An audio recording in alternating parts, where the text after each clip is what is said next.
Di antara iktibar yang bisa kita ambil adalah menanamkan rasa syukur atas nikmat yang telah diberikan Allah kepada kita.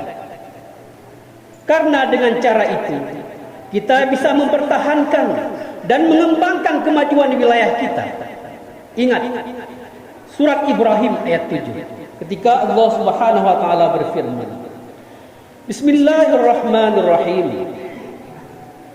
La in syakartum la azidannakum wa la in kafartum inna azabi lasyadid. Maka para hadirin sekalian, makna lebih dalam firman Allah itu adalah kita bisa mempertahankan dan mengembangkan kemajuan wilayah kita kalau kita bersyukur kepada Allah. Tetapi apabila sebaliknya kita tidak melakukan kegiatan-kegiatan sebagai bentuk rasa syukur, maka tidak mustahil kita akan mengalami kepahitan dan kesulitan. Bahkan kita rasakan bisa lebih penderitaan itu, yang orientasinya bukan hanya kesengsaraan di dunia, tetapi juga kesengsaraan akhirat. Itulah pemaknaan dari inna azabil lasyadid. Apabila kita tidak bersyukur kepada Allah, maka azab Allah itu teramat pedih akan menimpa kita. Nauzubillahi min zalik, tsumma nauzubillahi min zalik. Ma'asyiral muslimin rahimakumullah. Hari ini kita bersyukur kepada Allah,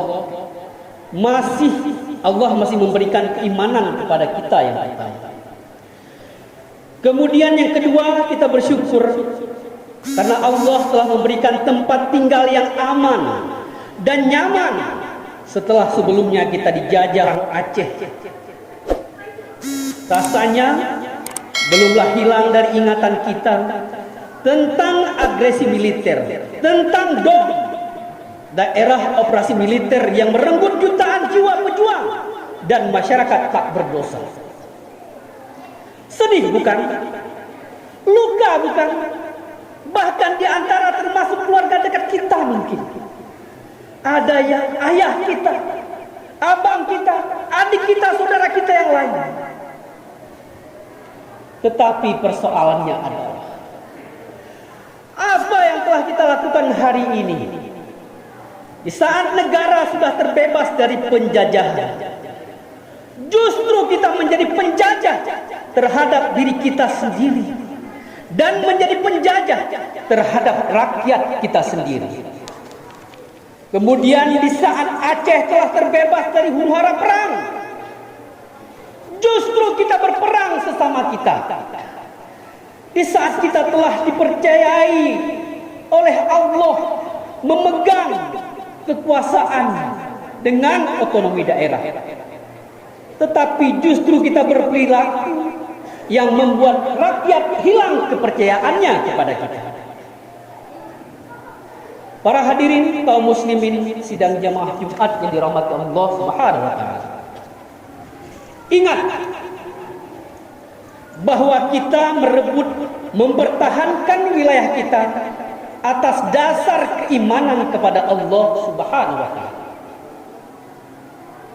Makanya Rasulullah sallallahu alaihi wasallam bersabda, "Hubbul watani minal iman."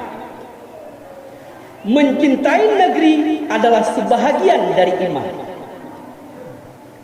Para hadirin sekalian, hadis yang diakhiri oleh kalimat minal iman itu mengandung pengertian kesempurnaan iman.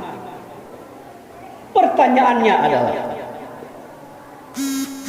mencintai negeri yang bagaimanakah yang bisa digolongkan sebagian daripada iman?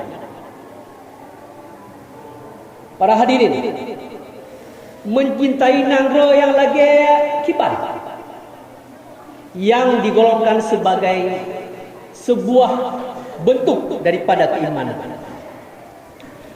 Nah, para hadirin sekalian, sebenarnya kalau ini pertanyaannya,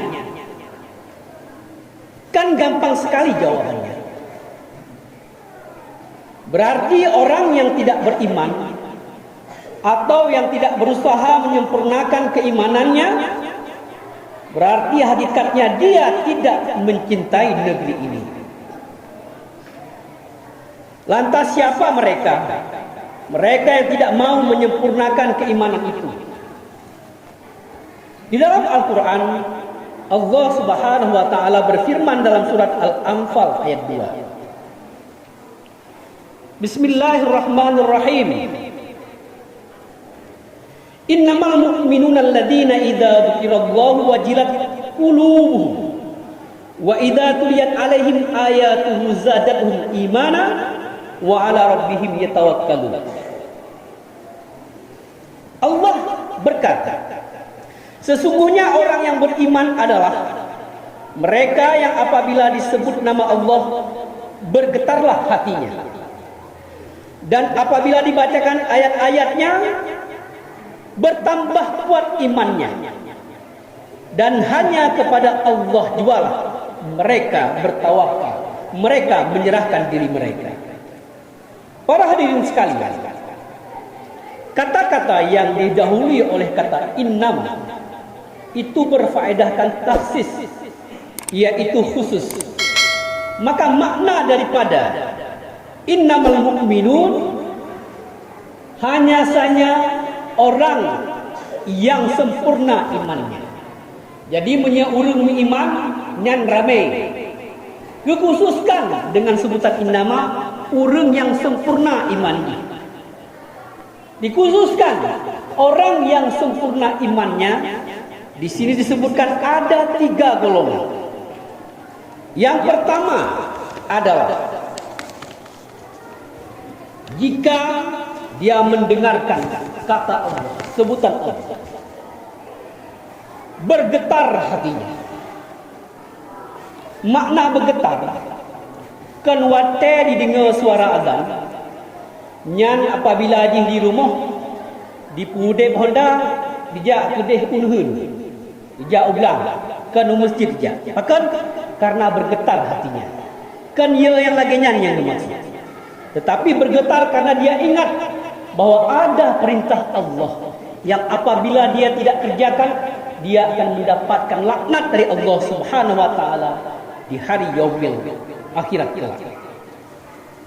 Para hadirin kaum muslimin sidang jamaah Jumat yang dirahmati Allah Subhanahu wa Ta'ala. Jadi, sekalipun kita dulu berjuang untuk negeri ini, untuk Aceh ini, tetapi jika hari ini ketika azan berkumandang kita tidak hiraukan, dalam artian kita tidak mau sholat, tidak mau ke masjid, tidak memprioritaskan atau mengutamakan ibadah kepada Allah, lebih mengutamakan pekerjaan, lebih mengutamakan proyek, mengutamakan kedudukan, pangkat, jabatan, kekuasaan, maka apa yang telah kita korbankan dahulu tidak ada artinya apa-apa di mata Allah Subhanahu wa Ta'ala. Kita tidak terhitung sebagai orang yang mencintai negeri ini. Karena mencintai negeri pada hakikatnya adalah merebut kemerdekaan dari penjajahan keimanan, baik keimanan secara pribadi maupun keimanan kelompok Islam. Makanya yang dikatakan syuhada itu adalah orang yang ikut berperang membela agama Allah dari rongrongan kafir harbi. Yang lain dibaknya bukan syuhada. Makanya kadang-kadang kita lihat fenomena di depan mata kita. Ketika dulu Aceh huru hara perang, semua meneriakan kemerdekaan, semua meneriakan referendum. Aceh harus merdeka, Aceh harus selalu dalam keimanan, Aceh ditawarkan dengan otonomi daerah di mana diberlakukannya hukum syariat Islam. Semua berlomba-lomba meneriakkan akulah pejuang. Namun pada hari ini, jika kita lihat, yang diperjuangkannya itu bukan agama, yang diperjuangkannya itu hanyalah kekuasaan, bagi-bagi hasil kekayaan dari kekuasaan, maka hakikatnya orang yang telah berjuang mati-matian yang berperilaku seperti itu tidak ada artinya di mata Allah. Maka oleh karena itu, dia cakalan dalam keseharian ramai kan urung yang laginya. Hirun ji urung-urung yang laginya. Isembayang hitim. Ipuasa lagi agak roy. Tetapi menyemasalah perang nyanyi ke. Menyemasalah pakai nyanyi ke. Talu kita juga kadang-kadang. Maka oleh karenanya urung-urung yang laginya adalah saudara-saudara gedanyo yang harus kita ingatkan bahwa hakikat kemerdekaan itu bukan hanya di dunia ini, tetapi hakikat kemerdekaan itu adalah itqu minan nar, kelepasan diri kita daripada api neraka. Maka sebenarnya hari ini adalah hari kemerdekaan. Namun kemerdekaan ini janganlah kita maknai sebatas dunia ini saja, tapi lebih daripada itu adalah hakikatnya kemerdekaan itqu minan nar, kebebasan daripada api neraka. Amin ya rabbal alamin. Hanya demikianlah yang dapat sampaikan di kesempatan yang singkat ini. Mudah-mudahan bermanfaat.